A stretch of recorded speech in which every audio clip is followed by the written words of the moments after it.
नमस्कार दोस्तों, जय श्री महाकाल। आज हम एक ऐसी अनंत यात्रा पर निकलने वाले हैं जो समय और स्थान की सीमाओं से परे है। यह कथा केवल एक पौराणिक घटना नहीं है, बल्कि यह भक्ति, प्रेम और अभिमान के संघर्ष का जीवंत दस्तावेज है। आज का हमारा विषय बहुत ही संवेदनशील और गहरा है। हम बात करेंगे उस महाप्रलय की जिसने सृष्टि के नियमों को बदल दिया। हम बात करेंगे उस प्रेम की जिसने अपने स्वाभिमान के लिए शरीर का त्याग कर दिया। हमारे जीवन में अक्सर ऐसा होता है कि हम अपनी उपलब्धियों पर घमंड करने लगते हैं। धन, पद, प्रतिष्ठा और ज्ञान का अहंकार मनुष्य की आंखों पर पट्टी बांध देता है। जब यह अहंकार अपनी चरम सीमा पर पहुंचता है तो विनाश निश्चित हो जाता है। आज की कथा, जिसे दक्ष यज्ञ विध्वंस के नाम से जाना जाता है, इसी अहंकार के अंत की कहानी है। यह कहानी भगवान शिव और माता सती के अलौकिक प्रेम की है। यह कहानी एक पिता के हठ और एक पति के वैराग्य की है। तो आइए अपने मन के सभी विकारों को दूर करें, बाहरी दुनिया के शोर को भूलकर अपने भीतर के शिव को पुकारें। पूरी श्रद्धा और पवित्रता के साथ इस कथा का आनंद लें। प्राचीन काल की बात है, जब सृष्टि अपने निर्माण के प्रारंभिक चरण में थी। उस समय सत्य युग का प्रभाव चारों ओर व्याप्त था। ब्रह्मा जी के मानस पुत्र प्रजापति दक्ष को प्रजापतियों का राजा नियुक्त किया गया था। दक्ष को सृष्टिकर्ता ब्रह्मा जी ने बहुत से अधिकार और शक्तियां प्रदान की थीं। दक्ष वेदों के विद्वान थे और कर्मकांड के प्रकांड पंडित थे। उन्हें इस बात का पूर्ण ज्ञान था कि यज्ञ कैसे होते हैं और मंत्रों का क्या प्रभाव होता है। परंतु ज्ञान के साथ साथ उनके भीतर एक सूक्ष्म अहंकार भी पनप रहा था। उन्हें लगता था कि वे ही सर्वश्रेष्ठ हैं और उनके नियम ही अंतिम सत्य हैं। दक्ष उन लोगों को पसंद नहीं करते थे जो उनकी बनाई व्यवस्था से अलग चलते थे। यहीं से उनके मन में भगवान शिव के प्रति विरोध का जन्म हुआ। भगवान शिव, जो देवों के देव महादेव हैं, जो स्वयंभू हैं, जिनका न कोई आदि है और न कोई अंत, जो कैलाश के बर्फीले शिखरों पर ध्यान में लीन रहते हैं, जो शरीर पर भस्म रमाते हैं और गले में सर्पों की माला पहनते हैं। शिव का यह वैरागी रूप राजा दक्ष को बिल्कुल नहीं भाता था। दक्ष को लगता था कि शिव का रहन सहन देवताओं के अनुकूल नहीं है। वे शिव को अमंगलकारी, अघोरी और श्मशानवासी मानते थे। दक्ष की पुत्री थीं सती, जो आदिशक्ति का अवतार थीं। सती ने अपने पिता की इच्छा के विरुद्ध जाकर कठोर तपस्या की थी। उन्होंने भगवान शिव को अपने पति के रूप में प्राप्त किया था। दक्ष को अपनी पुत्री का यह निर्णय कभी स्वीकार नहीं हुआ। उन्हें लगता था कि सती ने शिव से विवाह करके उनके कुल की मर्यादा को कम किया है। दक्ष के मन में शिव के प्रति ईर्ष्या और द्वेष की आग निरंतर जलती रहती थी। एक बार की बात है, प्रयाग में एक विशाल यज्ञ और धर्म सभा का आयोजन हुआ। उस सभा में बड़े बड़े आर्षि, मुनि, सिद्ध और देवता उपस्थित थे। वहां ज्ञान और धर्म पर चर्चा हो रही थी। तभी प्रजापति दक्ष का वहां आगमन हुआ। दक्ष के आते ही उनका तेज देखकर सभी लोग सम्मान में खड़े हो गए। ब्रह्मा जी और भगवान विष्णु भी वहां उपस्थित थे। सभी ने दक्ष का यथोचित सत्कार किया और उन्हें प्रणाम किया। परंतु उस सभा में भगवान शिव अपने आसन पर शांत बैठे रहे। वे अपनी समाधि में लीन थे। उनकी आंखें बंद थीं। शिव का ध्यान बाहरी दुनिया की औपचारिकताओं पर नहीं था। दक्ष ने इसे अपना घोर अपमान समझा। उनका अहंकार चोट खा गया और वे क्रोध से लाल हो गए। उन्होंने भरी सभा में भगवान शिव की निंदा करना शुरू कर दिया। दक्ष ने कहा, यह शिव कितना अहंकारी है। मैंने इसे अपनी पुत्री दी, फिर भी यह मेरा सम्मान करना नहीं जानता। यह भूतों और प्रेतों का साथी है। यह देवताओं की सभा में बैठने योग्य नहीं है। दक्ष ने क्रोध में आकर एक भयानक प्रतिज्ञा कर ली। उन्होंने घोषणा की कि आज से किसी भी यज्ञ में शिव को भाग नहीं मिलेगा। उन्होंने शिव को देवताओं के समाज से बहिष्कृत करने का प्रयास किया। नंदी, जो शिव के परम भक्त हैं, उन्हें यह अपमान सहन नहीं हुआ। नंदी ने दक्ष को श्राप दिया और दक्ष ने पलटकर शिवगणों को श्राप दिया। वह धर्मसभा विवाद और कलह का केंद्र बन गई। इसके बाद प्रजापति दक्ष अपने राजधानी कणखल लौट आए, परंतु उनके मन का क्रोध शांत नहीं हुआ था। उन्होंने शिव को नीचा दिखाने के लिए एक महायज्ञ का आयोजन करने का निर्णय लिया। यह यज्ञ कणखल में गंगा के किनारे आयोजित किया गया। इस यज्ञ का नाम बृहस्पतिसव था और यह अत्यंत विशाल था। दक्ष ने अपनी शक्ति का प्रदर्शन करने के लिए पूरी सृष्टि को निमंत्रण भेजा। तीनों लोकों के सभी देवी देवताओं को बुलाया गया। इंद्र, वरुण, अग्नि, वायु, यम और कुबेर सभी को इस परिवार आमंत्रित किया गया। महर्षि कश्यप, अत्रि, वशिष्ठ, विश्वामित्र और अन्य सप्तर्षि भी बुलाए गए। गंधर्व, किन्नर, यक्ष और नागों को भी निमंत्रण भेजा गया। यज्ञ मंडप का निर्माण स्वयं देवशिल्पी विश्वकर्मा की देखरेख में हुआ। स्वर्ण और रत्नों से जड़े हुए खंभे बनाए गए। यज्ञशाला को फूलों और तोरणों से सजाया गया। हवन कुंडों में सुगंधित लकड़ियां जलाई जा रही थीं। वेद मंत्रों की ध्वनि से आकाश गूंज रहा था। परंतु दक्ष ने जानबूझकर अपने दामाद भगवान शिव को नहीं बुलाया। उन्होंने अपनी लाडली पुत्री सती को भी निमंत्रण नहीं भेजा। यह भूल नहीं थी, यह एक सोची समझी साजिश थी। यह दक्ष के अहंकार का प्रदर्शन था कि वे शिव के बिना भी यज्ञ कर सकते हैं। इधर कैलाश पर्वत पर वातावरण अत्यंत शांत और मनोरम था। भगवान शिव एक वट वृक्ष के नीचे बागंबर पर विराजमान थे। माता सती उनके वाम भाग में बैठी थीं। तभी माता सती की दृष्टि आकाश मार्ग पर पड़ी। उन्होंने देखा कि असंख्य विमान एक ही दिशा में उड़ते जा रहे हैं। विमानों में बैठे देवता और उनकी पत्नियां सुंदर वस्त्र और आभूषण पहने हुए थे। अप्सराएं मंगल गीत गा रही थीं और गंधर्व वाद्य यंत्र बजा रहे थे। पूरा आकाश मार्ग उत्सव के वातावरण से भरा हुआ था। सती के मन में कौतूहल जागा। उन्होंने भगवान शिव से पूछा, हे प्राणनाथ, यह सब क्या हो रहा है? आज आकाश में इतनी चहल पहल क्यों है? यह सभी देवता इतने प्रसन्न होकर कहाँ जा रहे हैं? भगवान शिव तो सर्वज्ञ हैं, वे सब कुछ जानते थे। उन्होंने शांत भाव से मुस्कुराते हुए उत्तर दिया, हे देवी, आपके पिता प्रजापति दक्ष ने एक महायज्ञ का आयोजन किया है। यह सभी देवता और अराशी उसी यज्ञ में भाग लेने कनखल जा रहे हैं। यह सुनते ही सती का मन प्रसन्नता से भर गया। उन्हें लगा कि पिता के घर उत्सव है और उन्हें वहां जाना चाहिए। एक पुत्री का हृदय अपने मायके जाने के लिए व्याकुल हो उठा। उन्होंने सोचा कि मेरी बहनें और मेरी माता वहां होंगी। कितने वर्षों से मैंने अपने परिवार को नहीं देखा है। सती ने अत्यंत स्नेह से शिव से कहा, स्वामी, हमें भी वहां चलना चाहिए। मेरे पिता का यज्ञ है, वे हमें देखकर बहुत प्रसन्न होंगे। मेरी बहनें मुझे गले लगाएंगी और माता का स्नेह मिलेगा। हम वहां जाएंगे तो यज्ञ की शोभा और बढ़ जाएगी। कृपा करके आप मेरी प्रार्थना स्वीकार करें और चलिए। भगवान शिव ने सती को समझाने का प्रयास किया। उन्होंने गंभीर स्वर में कहा, सती, तुम्हारा सोचना उचित है, परंतु बिना बुलाए किसी के घर जाना उचित नहीं होता। मित्र, स्वामी, पिता और गुरु के घर बिना बुलाए जा सकते हैं, किंतु यह नियम वहां लागू होता है जहां प्रेम हो, विरोध नहीं। दक्ष मुझसे द्वेष रखते हैं, वे मेरे शत्रु बन चुके हैं। उन्होंने जानबूझकर हमें निमंत्रण नहीं भेजा है। यदि हम वहां जाएंगे तो हमारा अपमान होगा। और याद रखो देवी, अपमानित होकर जीने से अच्छा मर जाना होता है। दक्ष के शब्द बाणों की तरह चुभेंगे जो तुमसे सहन नहीं होंगे। भगवान शिव ने सती को बहुत प्रकार से नीति और धर्म का उपदेश दिया, परंतु सती पर तो पिता के मोह की माया छाई हुई थी। उन्हें विश्वास नहीं हो रहा था कि पिता अपनी पुत्री का अपमान कर सकते हैं। सती ने पुनः आग्रह किया, नाथ, हो सकता है पिताजी काम में व्यस्त हों। हो सकता है वे निमंत्रण भेजना भूल गए हों। पुत्री को बुलाने की क्या आवश्यकता है? वह तो घर की ही है। मेरा मन वहां जाने के लिए बहुत बेचैन है। अंततः सती की जिद के आगे भगवान शिव को झुकना पड़ा। शिव जानते थे कि अनहोनी होने वाली है, फिर भी उन्होंने अनुमति दे दी। शिव ने कहा, ठीक है देवी, यदि तुम्हारी इच्छा इतनी प्रबल है तो तुम जाओ, परंतु मैं वहां नहीं जाऊंगा। मेरा जाना उचित नहीं है। शिव ने सती की सुरक्षा के लिए अपने प्रमुख गणों को साथ भेजा। 60,000 वीर शिवगण नंदी और वीरभद्र के नेतृत्व में सती के साथ चले। सती ने अपने सबसे सुंदर वस्त्र और आभूषण धारण किए। वे नंदी पर सवार हुईं और कनखल की ओर प्रस्थान किया। रास्ते भर सती का मन उत्साह और उमंग से भरा हुआ था। वे सोच रही थीं कि पिता उन्हें देखकर कितने आश्चर्यचकित और खुश होंगे। जैसे ही सती कणखल के निकट पहुंची, उन्होंने देखा कि यज्ञशाला अत्यंत भव्य है। चारों ओर ऋषि मुनियों के मंत्रोच्चार की ध्वनि गूंज रही थी।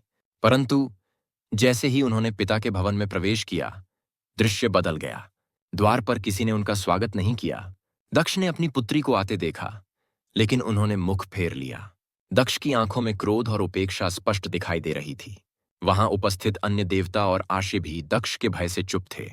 किसी ने सती से कुशल क्षेम नहीं पूछा, किसी ने आदर नहीं दिया। केवल सती की माता प्रसूति और उनकी बहनें आगे आईं।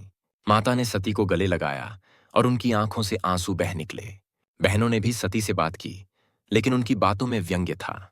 उन्होंने हंसते हुए कहा, देखो, बिना बुलाए ही आ गईं। तुम्हारे पति शिव तो वैसे भी अमंगल वेश में रहते हैं। सती को ये बातें तीर की तरह चुभीं, लेकिन वे शांत रहीं।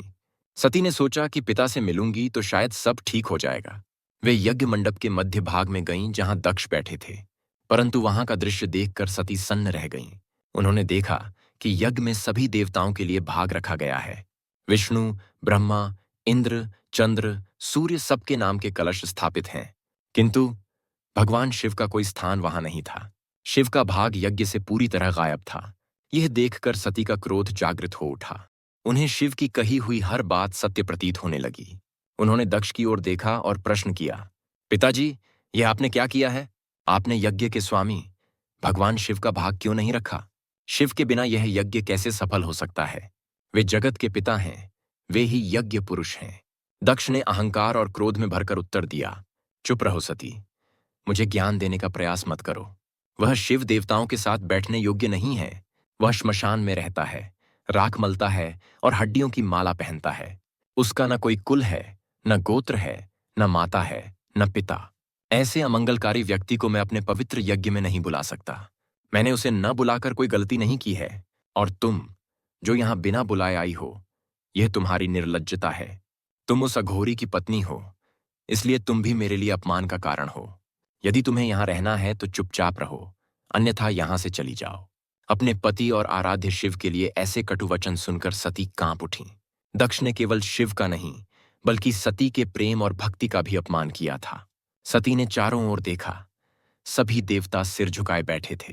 किसी में इतना साहस नहीं था कि वह दक्ष का विरोध कर सके। सती की आंखों में अब आंसू नहीं, बल्कि क्रोध की अग्नि थी। उन्होंने भरी सभा में सिंहनी की तरह गर्जना की, सुनो, यहां उपस्थित सभी देवता और आशी कान खोलकर सुन लें। तुम सबने शिव की निंदा सुनी है, इसलिए तुम सब भी पाप के भागी हो। जो व्यक्ति ईश्वर की निंदा करता है और जो उसे सुनता है, दोनों नरक में जाते हैं। मेरे पिता दक्ष, आपने शिव का नहीं, स्वयं अपने विनाश का आह्वान किया है। शिव अशिव नहीं, वे परम कल्याणकारी हैं। वे अमंगल नहीं, वे परम मंगलमय हैं, जिनके नाम के उच्चारण मात्र से पाप नष्ट हो जाते हैं। आप उन्हें अपवित्र कहते हैं। ब्रह्मा और विष्णु भी जिनकी आराधना करते हैं, आप उनका अपमान कर रहे हैं। मुझे लज्जा आती है कि मैं आपकी पुत्री हूं। मुझे घृणा हो रही है इस शरीर से जो आपके अंश से बना है। मैं इस अपवित्र शरीर को अब और धारण नहीं कर सकती। मैं अपने पति भगवान शिव के चरणों में इस देह का त्याग करती हूं। इतना कहकर माता सती ने यज्ञशाला के बीच में उत्तर दिशा की ओर मुख किया। उन्होंने अपने नेत्र बंद किए और पद्मासन में बैठ गईं। सती ने अपनी इंद्रियों को बाहरी विषयों से हटा लिया। उन्होंने अपने प्राणों को कुंडलिनी शक्ति के माध्यम से ऊपर उठाया। उन्होंने अपने मन को पूरी तरह से भगवान शिव के स्वरूप में स्थिर कर दिया। देखते ही देखते सती के शरीर से एक दिव्य तेज प्रकट होने लगा। यह कोई साधारण अग्नि नहीं थी, यह उनकी योगाग्नि थी। सती के तप और क्रोध से उत्पन्न अग्नि ने उनके शरीर को घेर लिया। क्षण भर में अग्नि की लपटें आकाश को छूने लगीं। हर हर महादेव का उच्चारण करते हुए सती का शरीर भस्म होने लगा। वहां उपस्थित सभी लोगों में हाहाकार मच गया। देवता चिल्लाने लगे, अनर्थ हो गया, अनर्थ हो गया। दक्ष की पुत्री ने अपने प्राण त्याग दिए। शिवगण जो बाहर खड़े थे दौड़कर अंदर आए। उन्होंने जब सती को जलते हुए देखा तो वे क्रोध से पागल हो गए। वे अपने अस्त्र शस्त्र लेकर दक्ष को मारने दौड़े, परंतु भृगु आर्षि ने मंत्रों की शक्ति से रभु नामक देवताओं को प्रकट किया। इन देवताओं ने शिवगणों को मारकर वहां से भगा दिया। यज्ञशाला में भगदड़ मच गई। चारों ओर भय का वातावरण था। सती का शरीर राख में बदल गया, लेकिन उनकी आत्मा शिव में लीन हो गई। इस घटना की सूचना जब नारद मुनि ने कैलाश पर भगवान शिव को दी, तो शिव का शोक और क्रोध प्रलय बनकर फूट पड़ा। जिस शिव ने कामदेव को जलाते समय भी शांति बनाए रखी थी, आज वही शिव सती के वियोग में रुद्र रूप धारण कर चुके थे। उनकी हुंकार से तीनों लोग कांपने लगे। समुद्र में तूफान आ गए और पर्वत डगमगाने लगे। भगवान शिव ने क्रोध में अपनी एक जटा उखाड़ी। उन्होंने उस जटा को पूरी शक्ति से पर्वत की शिला पर पटका। उस जटा के दो भाग हुए और एक भयंकर गर्जना हुई। एक भाग से महाकाली का प्राकट्य हुआ, जो साक्षात मृत्यु लग रही थी, और दूसरे भाग से प्रलयंकारी वीरभद्र प्रकट हुए। वीरभद्र का स्वरूप अत्यंत भयानक और विशाल था। उनका शरीर काले मेघों के समान था और उनकी हजारों भुजाएं थीं। उनकी 3 आंखें थीं, जिनसे आग बरस रही थी। उनके गले में मुंडमाला थी और हाथों में विभिन्न अस्त्र शस्त्र थे। वीरभद्र ने शिव के चरणों में झुककर पूछा, आज्ञा दें प्रभु, मुझे क्या करना है? क्या मैं तीनों लोगों को निगल जाऊं? क्या मैं समुद्र को सुखा दूं या तारों को तोड़ लाऊं? भगवान शिव ने गरजते हुए आदेश दिया, वीरभद्र, तुम अभी कनखल जाओ। दक्ष के उस अपवित्र यज्ञ को पूरी तरह नष्ट कर दो। वहां उपस्थित जो भी देवता या आशी मेरा विरोध करे, उसे दंड दो, और उस अहंकारी दक्ष का सिर काटकर उसे पशु का दंड दो। जाओ और अपनी शक्ति का परिचय दो। शिव की आज्ञा पाकर वीरभद्र साक्षात काल बनकर दौड़े उनके साथ महाकाली और करोड़ों शिवगणों की सेना थी। भूत, प्रेत, पिशाच, योगिनियां सब किलकारियां मारते हुए चल पड़े। उनके चलने से धरती डोलने लगी और धूल का गुब्बार आकाश में छा गया। कनखल में दक्ष का यज्ञ अभी भी चल रहा था, लेकिन वहां का वातावरण उदास था। अचानक दिशाएं लाल हो गईं और भयानक आवाजें आने लगीं। देखते ही देखते वीरभद्र अपनी सेना के साथ यज्ञशाला में टूट पड़े। शिवगणों ने यज्ञ मंडप को तोड़ना शुरू कर दिया। उन्होंने खंभों को उखाड़ फेंका और यज्ञ वेदी को नष्ट कर दिया। उन्होंने हवन सामग्री में मलमूत्र और हड्डियां फेंक दीं। यज्ञशाला एक युद्ध भूमि में बदल गई। वीरभद्र ने वहां उपस्थित देवताओं को चुन चुनकर दंड देना शुरू किया। पूषा देवता, जो दक्ष की बातों पर हंसे थे, वीरभद्र ने उनके दांत तोड़ दिए।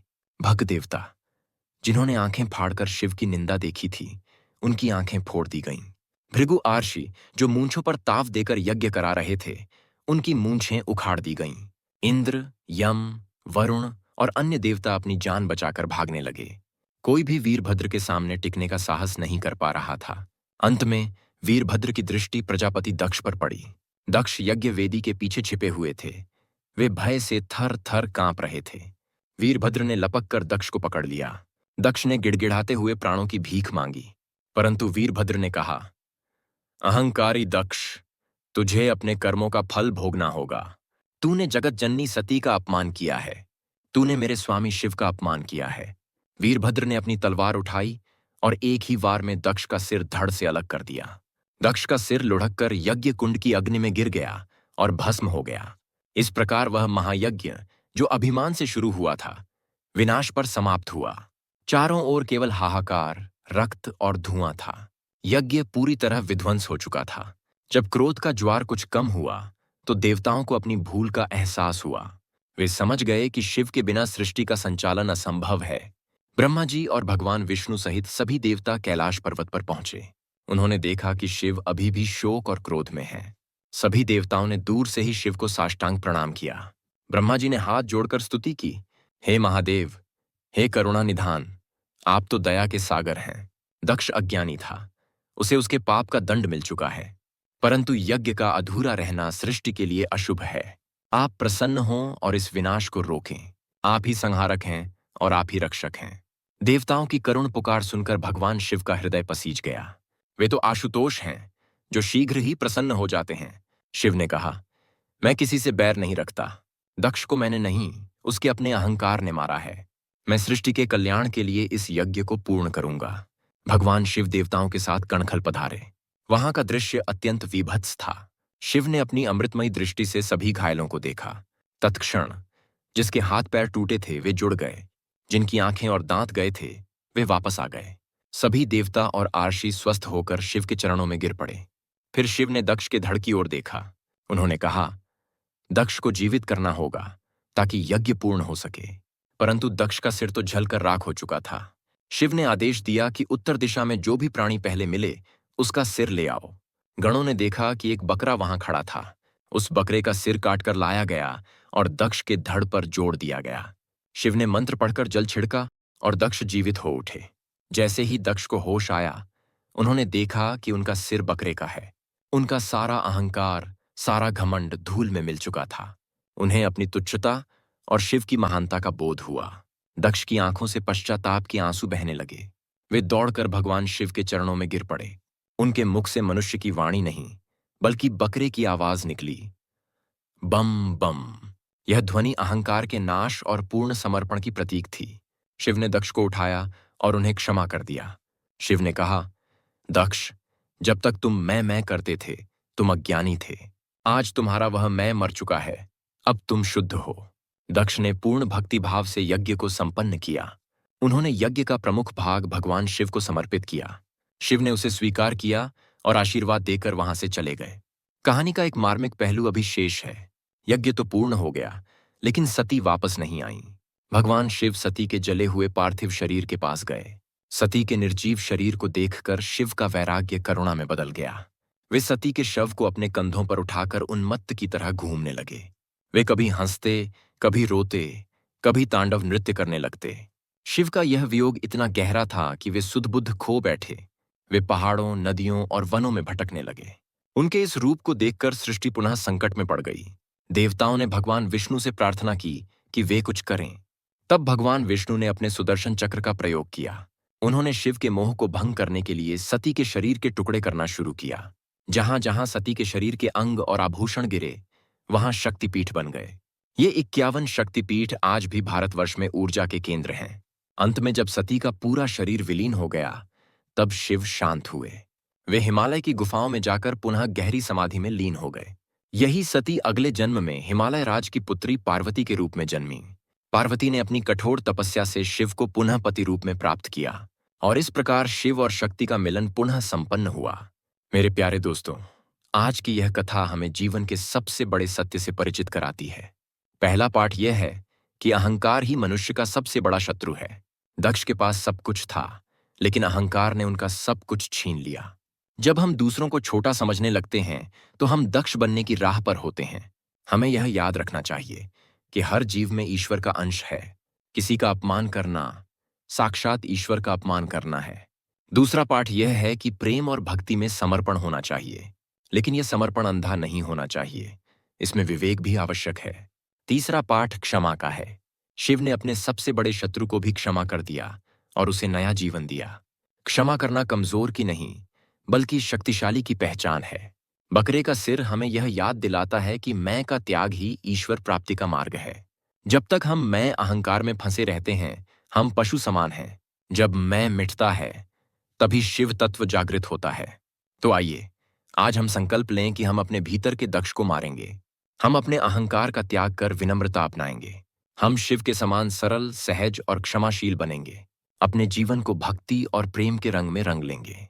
मैं आशा करता हूं कि शिव सती की यह पावन गाथा आपके हृदय को स्पर्श कर गई होगी। हमें कमेंट में बताएं कि आपको इस कथा का कौन सा प्रसंग सबसे अधिक प्रभावशाली लगा। अपने परिवार और मित्रों के साथ इस ज्ञानवर्धक कथा को साझा करें।